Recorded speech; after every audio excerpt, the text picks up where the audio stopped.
Alright guys, it's time to start working on the race car. Sorry I haven't made videos in a little while. To all my subscribers and stuff that usually follow. I have found another motor. The other one not making quite the power that I want, so I'm going to swap it out. This is another LQ4, basically exactly the same as the other one. The only difference is going to be we're going to put an even bigger cam in this one and see how it runs. A couple other modifications, nothing too wild. So I picked this one up cheap, 500 bucks. Partially disassembled, but that's okay. I don't mind. So I put my lifting plate on here already. I slapped a timing cover on that I have. I've cleaned the block. I'm going to give it a quick coat of paint before I start working on everything. And then, just like the other motor, I'm going to paint the timing cover. I'll paint the valve covers. I'm going to paint the tray, set of valley tray.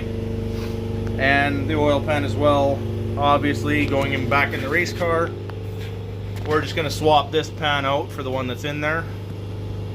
And then, we're going to keep this oil pan and actually put it on the motor that's coming out of the race car, because it's going into a different project that I will show you when I start doing that one. I think you guys are going to like that one. It'll be a lot of fun.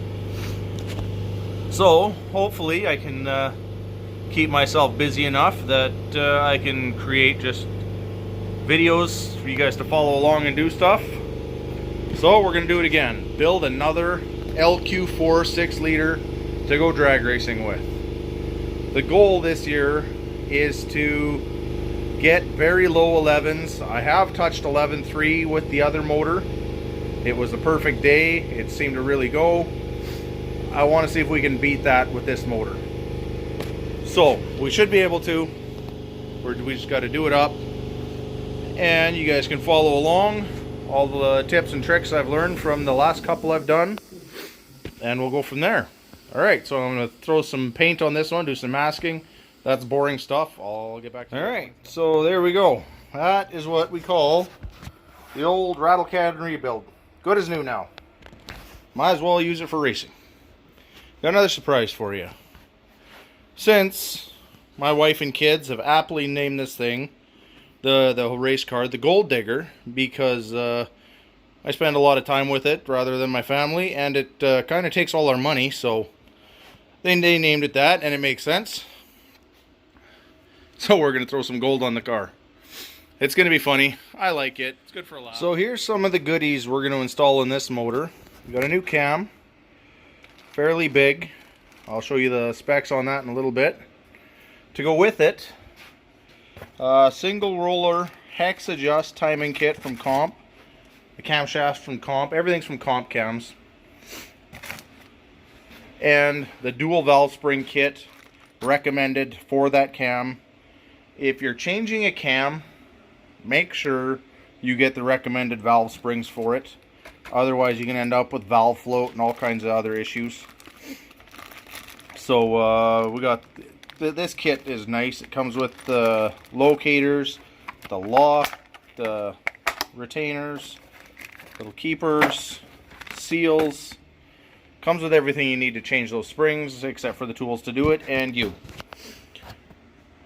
So, back to the cam. What we're doing is I will show you this one first. This is the old cam that's in there. And as you can see, it is 595 and 598 lift, intake and exhaust, at 006 tappet lift, 281 and 283 degrees of duration. At 50 thousandths lift, some guys read off of this one, some guys read off of this one, 232 and 234 degrees of duration, ground on a 110 lobe separation. When I phoned Comp, they actually custom ground this one for me, and they did it on the 110 because it said it gave a better carb signal and everything like that. The thing I didn't like about it is it just didn't rev the way I wanted it to. It builds a lot of torque which is why it's going into a different project. The more you tighten this up, generally, the more torque, the more low end you build. It's a fairly good sized cam, builds quite a bit of torque actually. It's kind of nice. But this is what we're putting in here. We're jumping up to 624 lift, even, 292 degrees at 006 tappet lift, and 300 on the exhaust, which at 50 thou is 243 and 251 on 114 degree lobe separation. So we're spreading the lobes apart a little further, and what this is going to do, not only is the cam itself designed to rev a little higher with the added duration, because we've added over 20 degrees, sorry, I lied, 11 degrees here and 17 there, so that's quite a jump. But what this is going to do is not only is the cam itself designed to rev a little higher, but putting the lobe separation a little farther apart is going to make it rev higher as well. So this one topped out at 5,800. She could barely tickle 6 grand and she didn't want to rev anymore. This one should go 65, 7 grand fairly easily. So that's about the limit I want to push the factory block anyways. I wouldn't want to rev it any more than 7 grand without starting to change crank, rods, pistons, all that kind of stuff. 65 is probably where we'll end up shifting it, but we'll see when we're on the drag strip where she wants to shift. So we'll play around with that a little bit when we get there. So that's what we're putting in. Alright, gonna start changing the valve springs. So I got my valve spring compressor set up here. It's from Comp Cams as well. In order to do it, you need the little tray or little holder here that goes underneath the rocker arms. So you screw this into those two, and then you got a jack screw that will push down on the top of the valve spring retainers, and then you can get the keepers out. But the problem is they're just going to push down into the cylinder. So what you got to do is either take the head off and use a different style compressor, or I have part of my compression gauge here. It normally comes with a little valve inside there, Schrader valve, just kind of like out of a tire, a little bit different, so don't interchange them. Thread that into the spark plug hole. I have to use the extension or else it doesn't work. And then I have an adapter to go to the shop air lines. So we'll set this up real quick. There we go. All the pieces connected. We hook that to our air lines. That's better. So I hooked it up. Had a massive air leak. I had this a little bit too tight to start off with right away, which is normal. But sometimes you also have to tap these just to get a really good seal. So I've done that. Especially if the motor's been sitting around a little bit, you can get some dust in there that'll hold it open for a tiny bit. Crank down on this and watch the magic happen. The keepers fall out, or you take them out with a magnet. Alright, got the keepers removed. So what we'll do, back that all the way off. A little difficult doing this with one hand, so I can show you guys, but valve springs can come off.